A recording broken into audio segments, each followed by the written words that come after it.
Good morning. Dennis Memo with the advisory committee. We did have a meeting last week and discussed items that were on the draft agenda. It was a little bit different than today's agenda. But we have all the comments in the memo. So, any questions? Great. Anything you want to highlight for us? Maybe additional items at the end of the memo. Some of the members of the advisory committee are getting a little frustrated at the way we're going about enforcing non-compliance with the judge. And I think there's going to be a little talk about that later today, but Great. that's one of the main frustrations I'm seeing.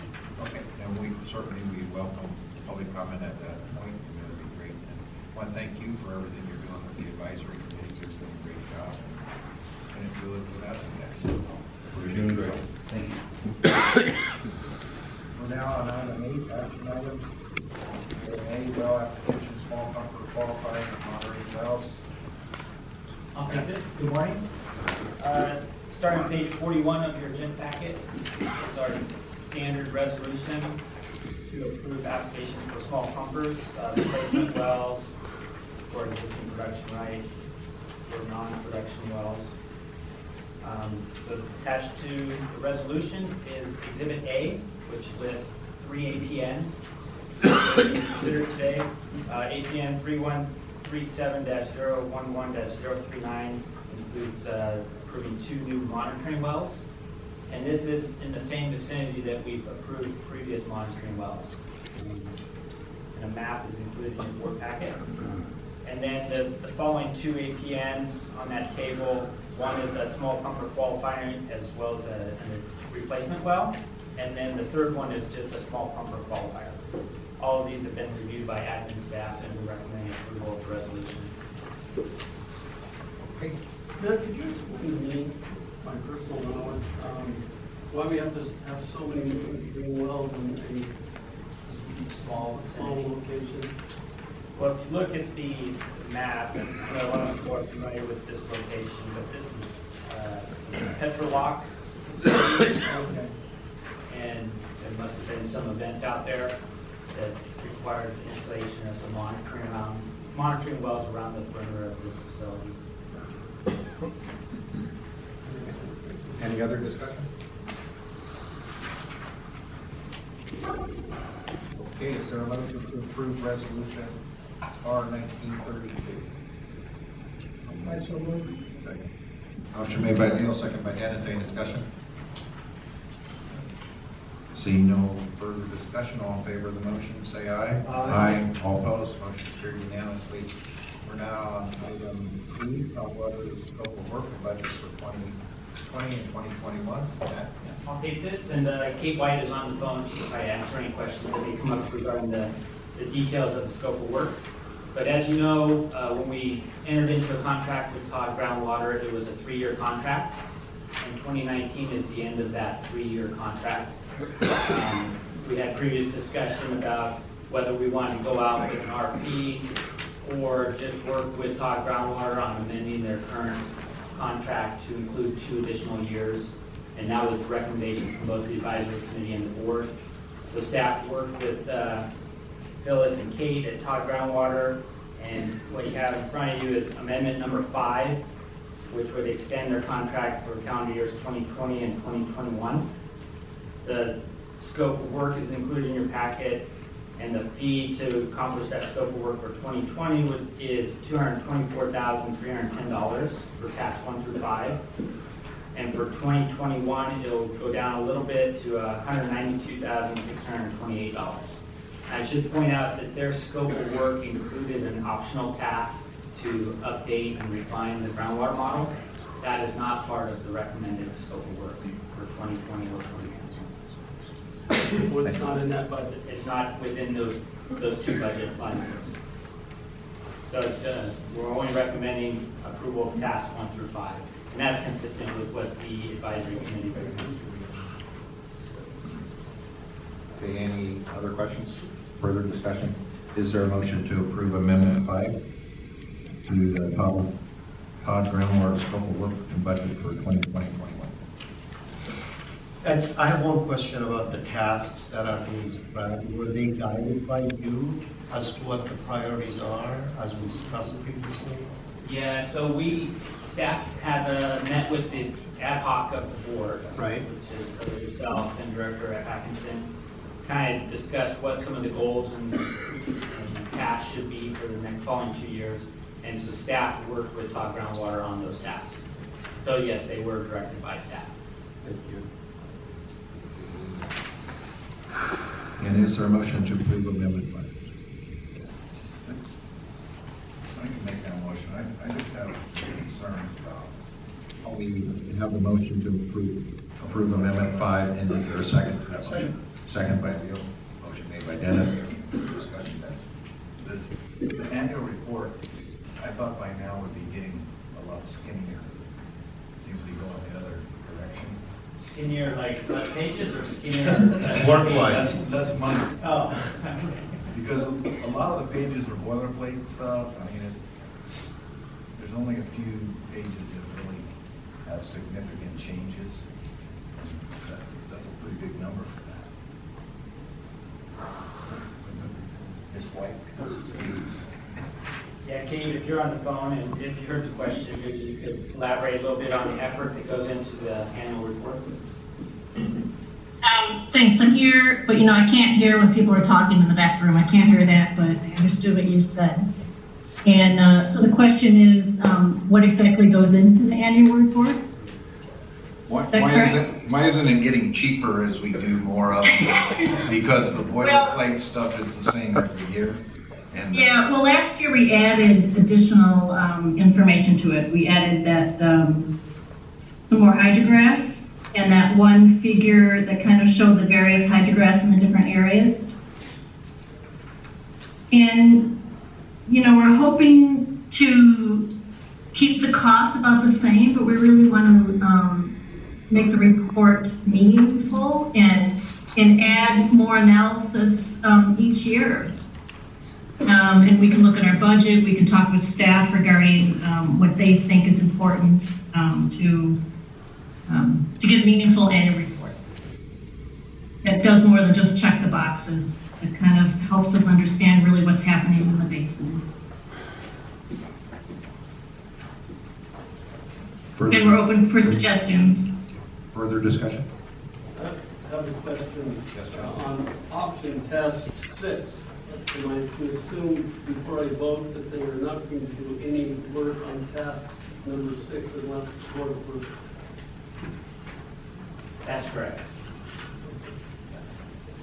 Both the amendment and the budget do not reflect performing task sets. And there's no permission given or implied to go on task 6. Correct. Yeah, the amendment is pretty clear on which tasks the amendment covers. Further discussion, Leo? Might be more appropriate later, but if so, tell me so. From the standpoint of what's in the judgment that we are required to do as a board, as adjudicated district, plus what the rules and regulations say, from staff, what tasks are in the adjudication language and or in the rules and regulations have we not either done it all or need a lot of help with? I would say the big one is actually having a set of rules and regulations. That's priority one. And I think everybody knows that that's a high priority. Enforcement is probably another area that we haven't put as much effort as we should be putting into, metering, both metering and pumping enforcement, pumping outside the judgment enforcement. How about you, Craig? Do you have anything to add? I think that the main issues are covered so far in the proceedings and the annual report and rules and regs. There may be some things that come up in the rules and regs, and we'll update you on where that's at, that we haven't addressed yet. Sub-area management areas we haven't addressed, and maybe better not to address it. we may be happy with the way things are in terms of the management structure, but there's a couple of areas. But I think the main areas are being addressed now.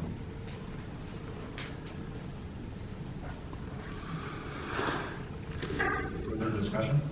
I guess, is there ever going to be a time when the judge looks at our annual report and says, what about this and what about that?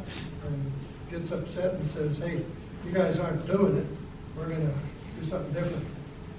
That would be subject to it either being raised by another party, can come to the court at any time saying that the judgment's not being enforced by the Watermaster.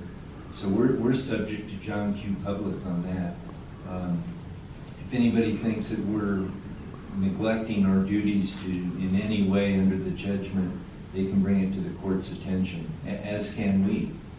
If we think there's a problem in enforcement area, and I'm going to update you all on some enforcement issues. If we think somebody's violating the terms of the judgment, we can go and join their conduct.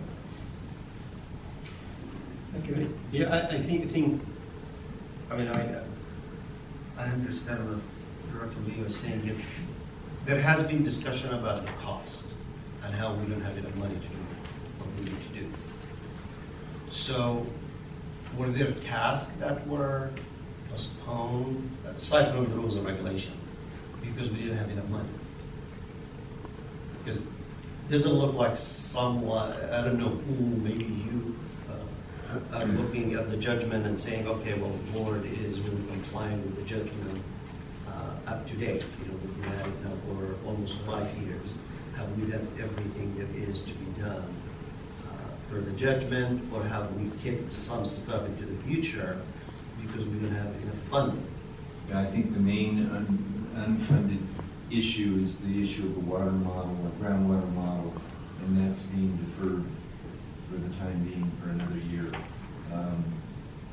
I'm not aware of any issues that the board is not addressing directly. I'm certainly open, and that's part of my duties, is to make sure we're staying compliant. And the annual report hits the main areas that the court has outlined for us to keep aware of. So we've got a template that keeps us on track.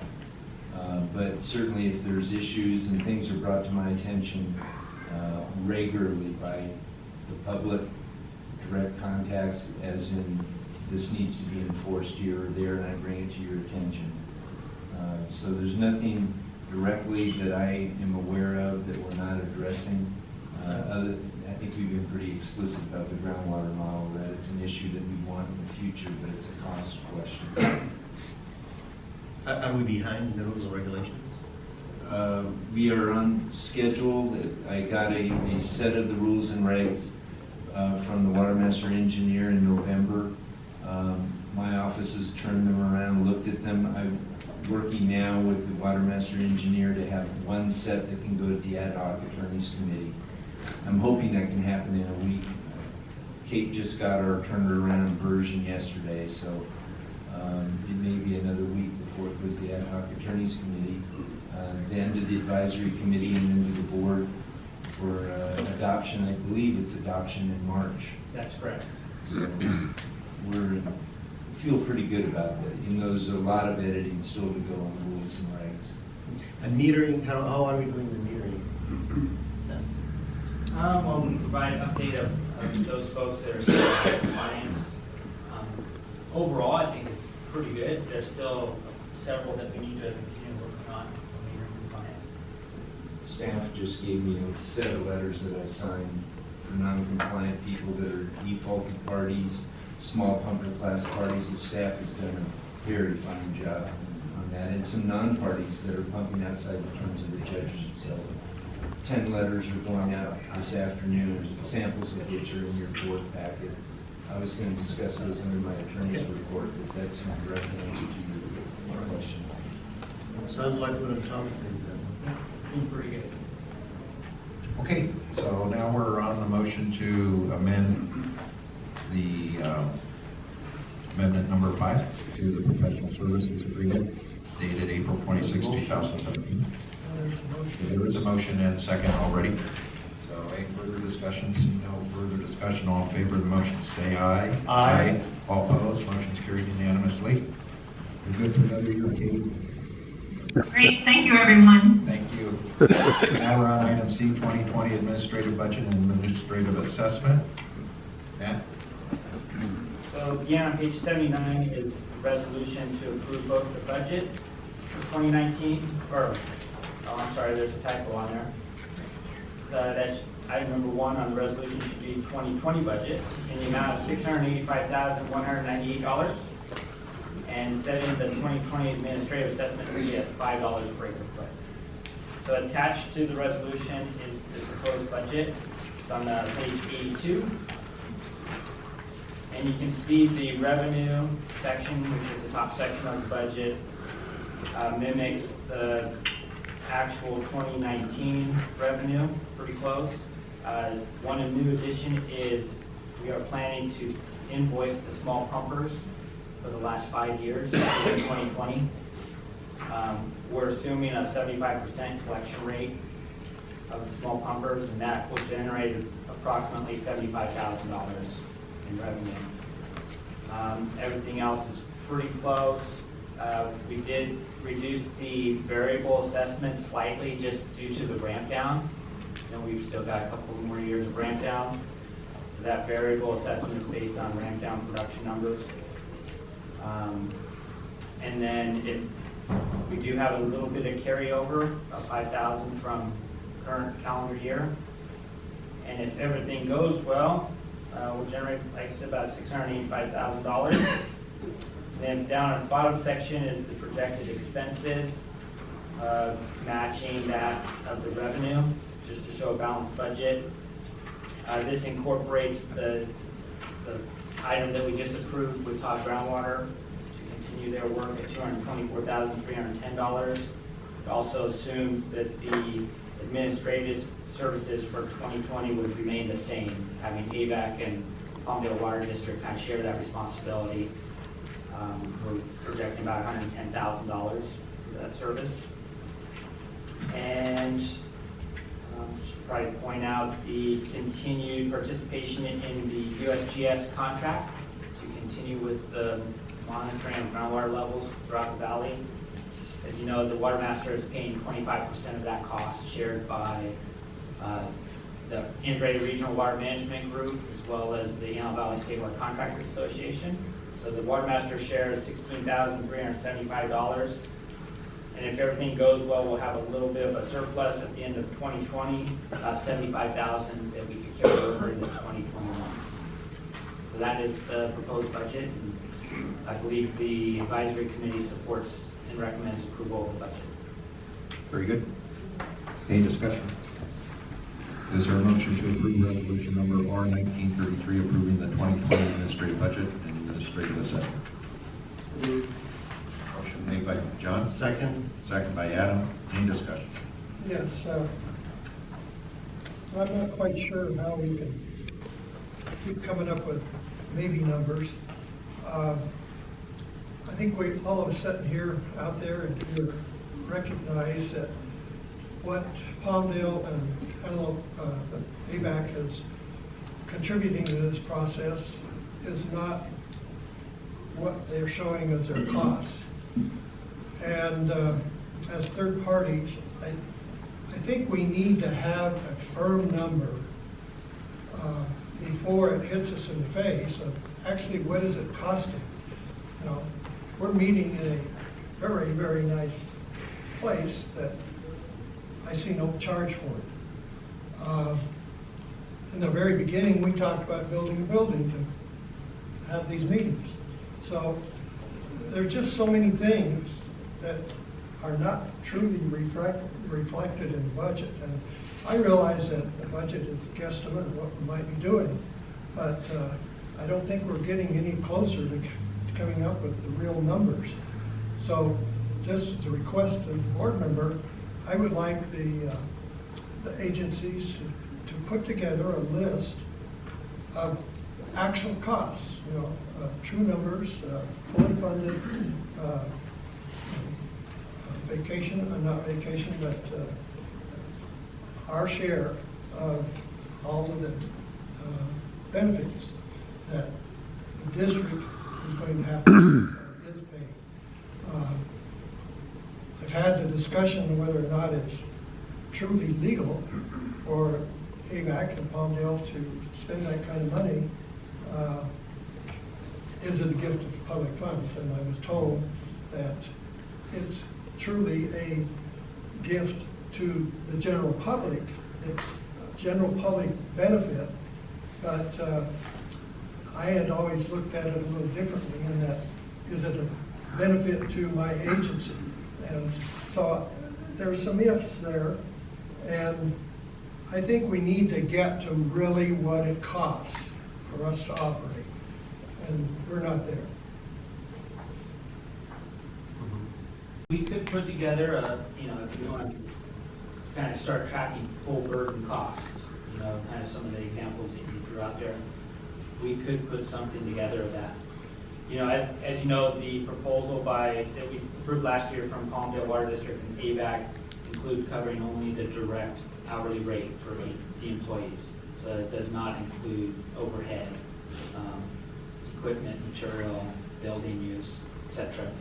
So if you'd like, and if that's the pleasure of the board, we could kind of start tracking that and put something together.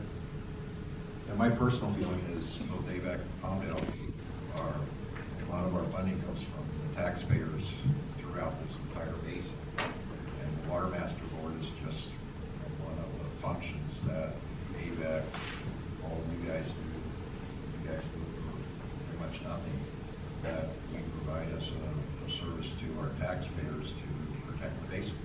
So I don't think my board sees it as additional cost to us. This building is here, is built by the public, it should be used by the public. The services we provide, I've never heard one complaint from the AVAC board or any of the public about those services we're providing or Palmdale Water District. It's just something we do to serve the public. So I think we need to keep the assessment as low as possible. It affects all the landowners here, and they're all our taxpayers for what we have here, what we have in Palmdale, what the county has. So I think we're doing a great job running it at an inexpensive amount and keeping the assessment low. I think that's our job. We're here as your guys. Also, Leo, just to remind you, we do get a fee paid to us on all of the applications. Right. So right now, the majority of our work is application work, and we get paid directly from that application. And so what we are billing the Watermaster is for work that we're doing that is not application covered. So when all the small pumper applications, transfers, storage agreements, we do bill out our time to for those applications. I understand that, but any money coming in is not going to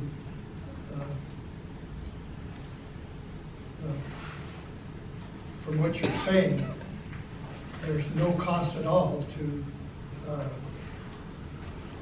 the agencies that are providing the staff that's doing this. And if that's true, then we'll see the numbers.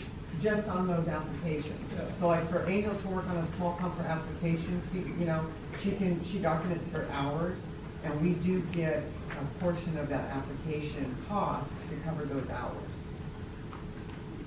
The other point that we seem to be forgetting is, if you look at 9.1 in the adjudication language, it indicates that during the 5 years of, the 7 years of ramp down, that the fee is $5, period. There's no, no language regarding COLA or any other kind of increase in what you could receive in revenues, but what happens after that? I think we all know that the cost of staff and operation is going to be more. If we go 7 years without any kind of raise, court said $5. If we just take a kind of average COLA of 3%, in 7 years, we're 20% behind. So I think these are things we need to at least kick out there so that everybody understands that, hey, this can't stay forever. Costs are going up, and to just wait till it hits us in the face is not right. We need to be thinking about it, get prepared for it, and that's all I'm saying in terms of looking at these budgets. You know, we're already in our third year of budget that if you're looking at Tacoma having 3%, we're 6% behind, or excuse me, 9% behind already, so. Take that, digest it, and help us decide where we're going with it. Thank you. Thank you, Bill. Any further discussion? I believe we already have a motion and a second. Correct. Okay. I see no further discussion. All in favor of the motion to approve resolution number R1933, say aye. Aye. All opposed? It's carried unanimously. We're now on administrator's report, 2019 annual reports. A couple things. So admin staff did prepare and send out the letters this week with the 2019 production form. So all the producers should be receiving that soon. Just a reminder to make sure that you comply with the requirements of that and get your production reports back to the admin staff. Very helpful information. And then included in your packet on page 87 is a letter we received from our auditor, Berkey, Cox, Evans, and Bradford. And as you can see in the letter, their firm has decided not to perform audits anymore. So, as you know, we've used them for the last couple of years. Obviously, we'll have to, based on this letter, we'll have to go out with a simple little RFP and solicit proposals from other firms. So, want to inform the board of that information. And then, got a little thing I'd like to brag and show off some of the work that Angel and Patty have been doing. So this is a new system that AVEX staff developed to track. Obviously, the red line is AVEX service area boundary. Really not important for this discussion, but the blue shaded area is the adjudicated basin. And you can see all of the various pins on this map.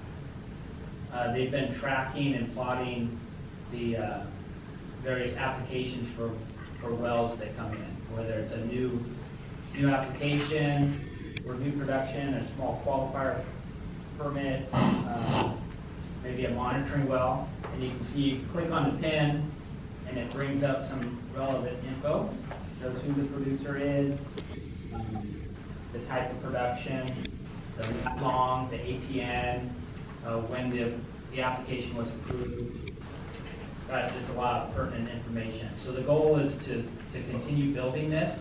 And I bring this up because when you receive your production reports for 2019, we're requesting the lat long of each of the wells that are being reported.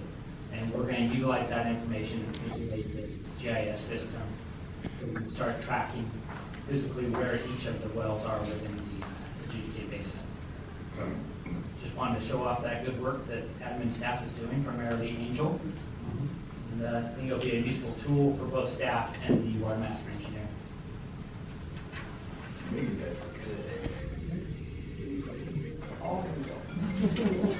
And that's all I have to report unless there are any questions. That looks great. And thank you.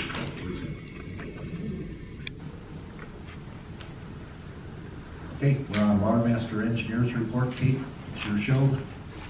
I think the only thing that we have, we talked about the rules and regulations, and Craig did that earlier in the meeting of where Todd Groundwater now has the red line. We're looking through it.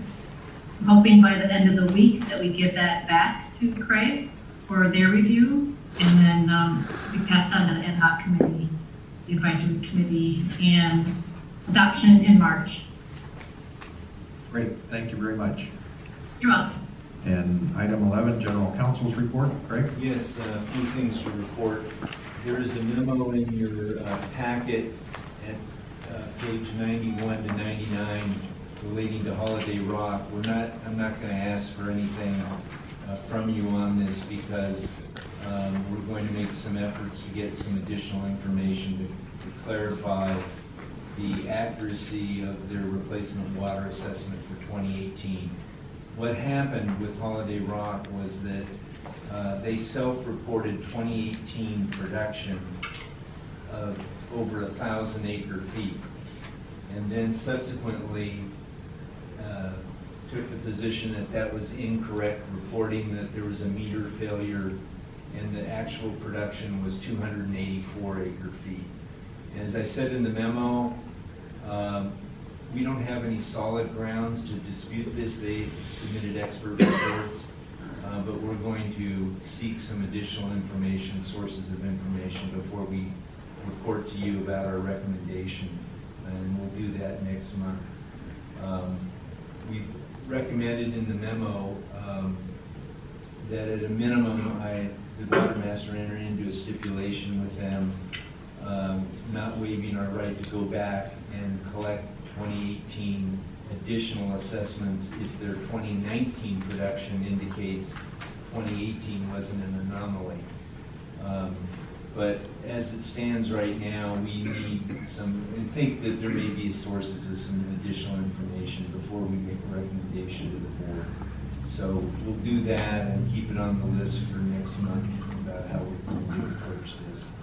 But again, these are some major replacement water issues. We're trying to emphasize and focus on big producers where the return for their legal investment makes sense to the board. What information are you seeking?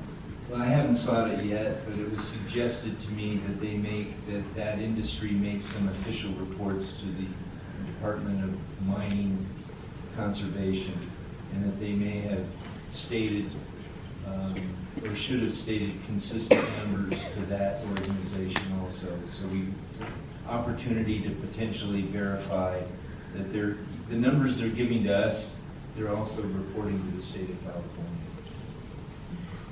Again, you said the meter, they claimed that the meter was erroneous? Yes, well, it was actually malfunction due to error in the system resulted in drastic over-reporting.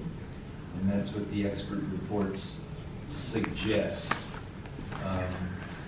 I just don't have the ability to question that, but I wanted to keep the powder dry, and if 2019's reporting is excessive, we'll go back and look at 2018 again.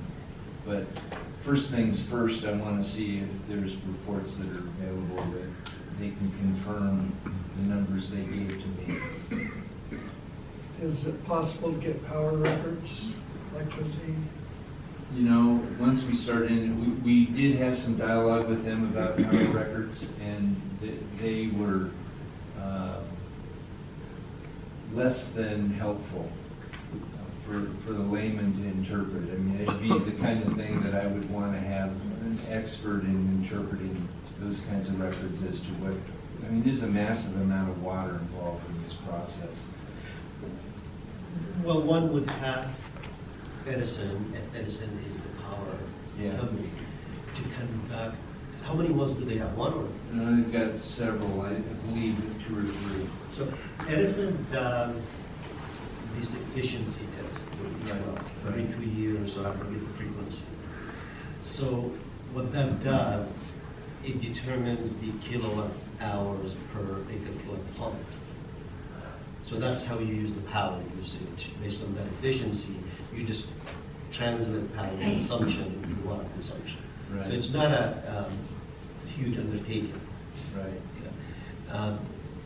Also, one more just follow up to this issue. Can we request that they do a pump accuracy test? There are companies that conduct pump accuracy tests. They pass a known volume of water per meter and see if the meter read it within the 2 to 5% accuracy. Yes. Can that be asked of them as We well? can ask for that. My recommendation is I start by getting this information that they've reported officially to the state. That's of fine, California. that's fine. Yeah, I'm just saying that. It's a good idea. Other layers of that we can talk about next Right. month if I don't Right. get any helpful information. Right. We can pursue that. should we have approved this resolution today, or not resolution, but your approval to enter into this agreement with them, would we be setting a precedent that might come back to bite us in the future? Well, it specifically indicates that we're keeping our powder dry. We're tolling the statute of limitations to come back after them, should the 2019 numbers indicate that 2018 is probably not accurate. I don't think it compromises our situation with others in the future. People generally report the numbers that we can verify. If we suspect that somebody is not doing that, we have methods available to us to pursue them. This is a unique situation with 1 year that self-reported an excessive amount or a very high number. And so we're trying to take the most practical means to protect ourselves going forward without compromising or setting a precedent. So I don't see it as setting a bad precedent. We've investigated, they've sent us expert reports. If we can verify their numbers with the state of California, I'll feel a lot better recommending entering into a stipulation, which keeps our powder dry in case we find something in the future that indicates that 2018 number was radically off.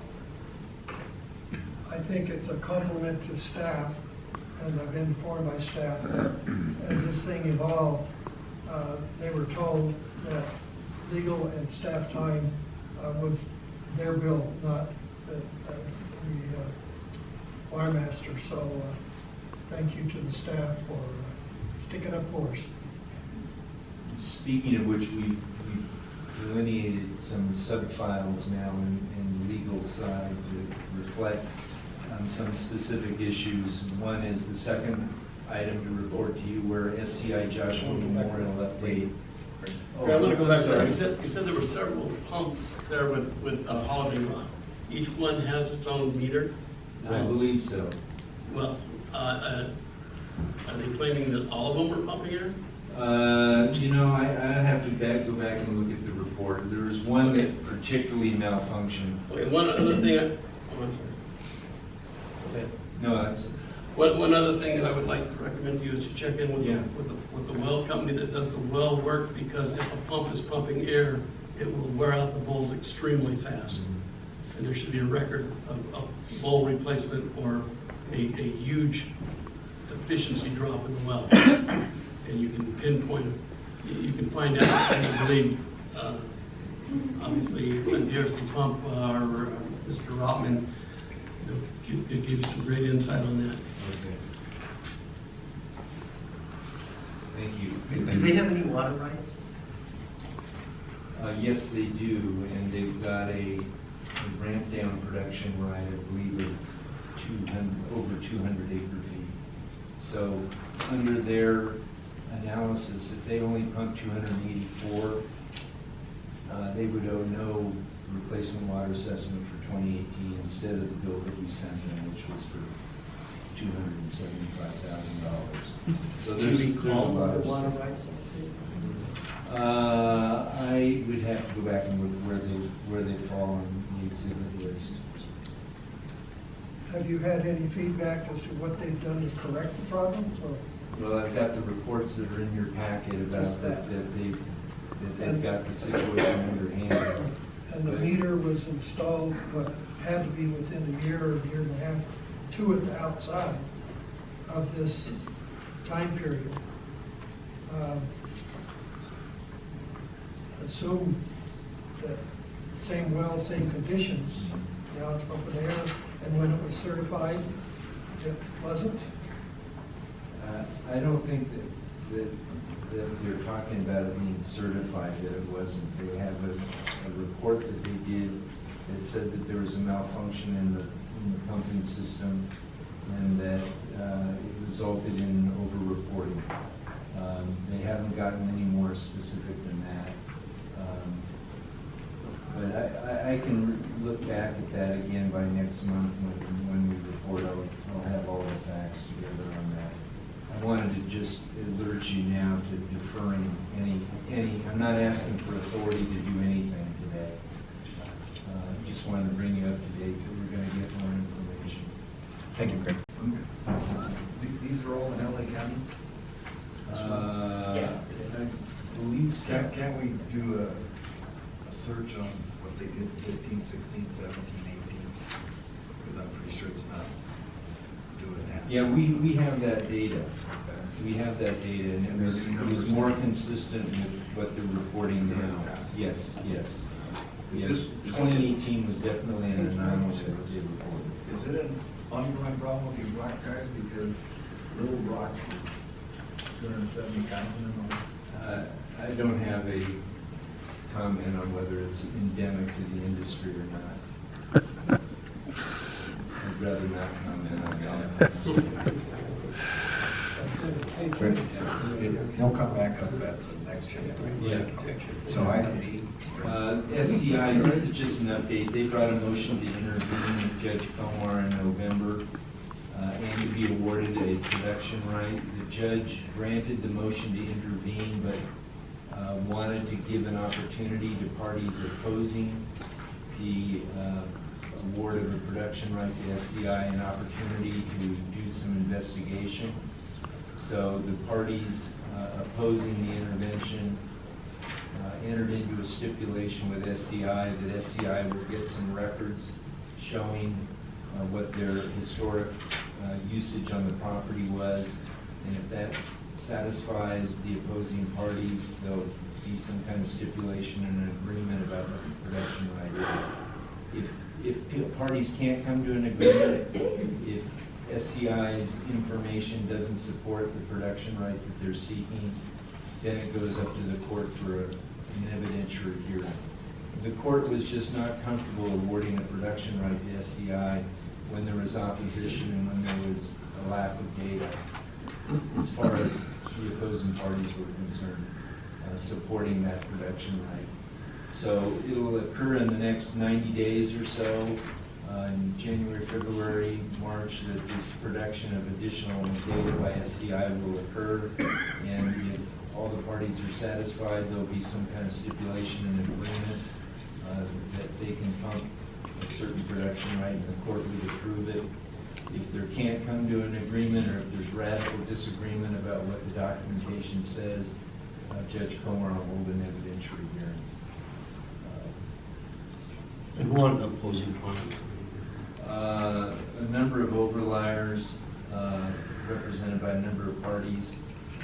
We actually took the position in this that while we stipulated to the intervention, we were not comfortable without there being more evidence presented to agree to the production right. So our opposition was rather limited, that we wanted to see the evidence first before we agreed to the production right. What did SCI, what is it seeking? 122.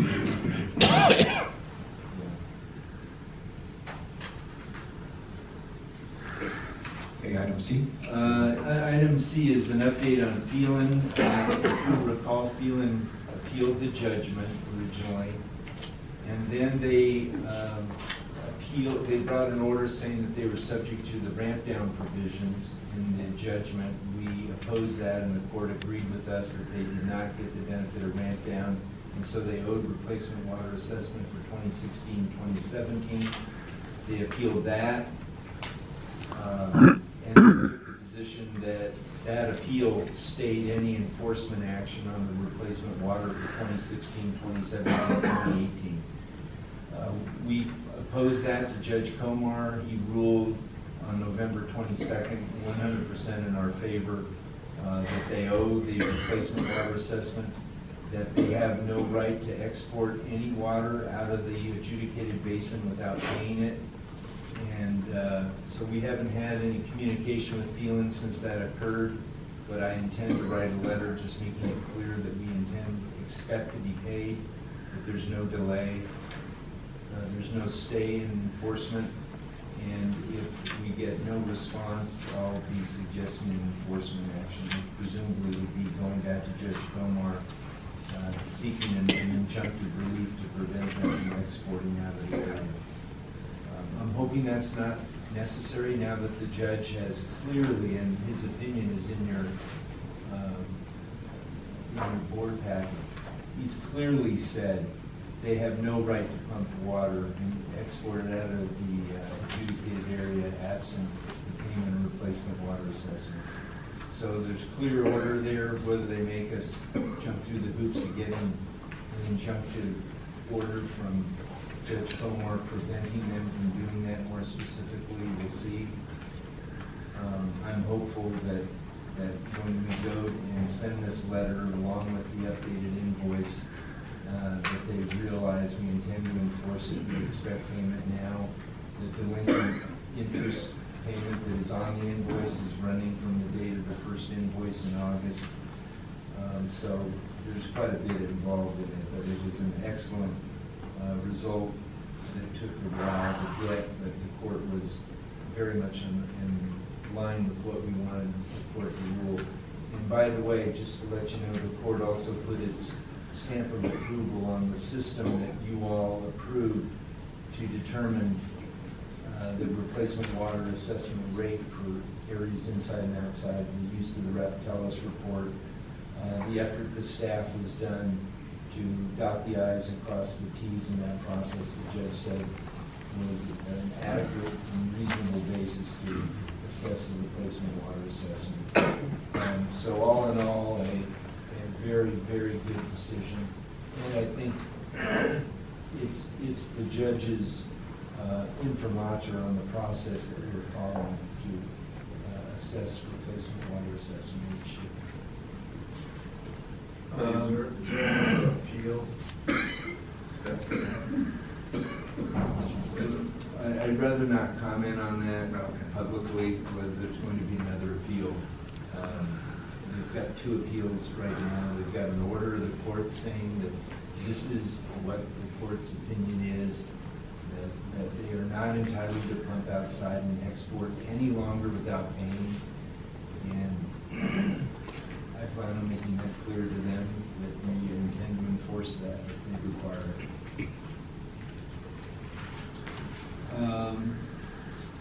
Let me skip D for just a moment and go to the non-compliance letters E. They're in your packet, starting at page 111. I've signed a number of them already today. They're directed at non-parties that are pumping outside the judgment. They're directed at defaulted parties and small pumpers that are pumping outside the judgment. We'll hopefully continue, and staff will continue to track these, look for performance, follow up. It's very easy to send a letter, and then it's easy for us to forget to follow up on it. But we definitely will be doing that. We've just signed a letter to 10 different parties today that are in different places. Some of them are non-parties, and some of them are defaulted, and some are small pumper class parties. So those go out today as part of the effort to enforce compliance with the judgment. Let me see where else we were. I'm still in the process of negotiating with the Zamalza family about their payment and replacement water assessment in 2018. I have no number to give to you about where we are on that yet, but I expect to have an update for you next month about where that is. The number D is something that was brought to my attention by a letter that's in your packet from the Juniper Hills Town Council regarding water haulers, that they suspect water haulers. The problem is water's being allegedly taken from meters that are in the adjudicated basin and delivered somewhere else, maybe within the basin, maybe outside the basin. And the concern is, and the request is that we investigate that. I just talked briefly with staff this morning about how to go about doing that, and part of my thought is there may be a better way to do this. That the regulation, the oversight, the enforcement ought to be with those that are parties to the adjudication that are allowing this to happen. because you have the right to, if you're an overlying right holder, it's the right to apply reasonable and beneficial use of water to your property, not to take water from your property and have it delivered elsewhere. So I want to look at whether we can put some language into perhaps a production report or somewhere else in the rules and regulations where people certify that they're not allowing water to be taken from their property and delivered outside of their property that's subject to adjudication. That's one way of doing it, one approach. And it deals with people that we have already authority and jurisdiction over. There was some question about whether we ought to go to the water hauling companies and ask for their records. Just it's more complicated. They're not subject to our jurisdiction. I'd have to go and enforce that with them. I think it's more complicated doing it that way, but certainly open to any suggestions from you all about ways to address this. That would be the most effective, efficient way possible. How is that different from a water right holder using his or her water rights? In other words, if a hauler goes to a well and fill up the tank, it's being deducted from the water rights of the individual, right? Yeah, and being used presumably within the adjudicated basin. So there's some protections there that the Watermaster engineer can approve, saying that there's no material injury to the basin. This is just happening without any calculation by the engineer or anyone else whether there's harm to the basin, even if the water's being delivered to another point within the basin. We just have no record of it. It was first that I was aware that it was happening, and maybe on a substantial level. But it's being accounted for against the water right holder. What would the material injury analysis mean? Well, I don't know what's going on with the pumpers, whether that's being calculated as part of their production.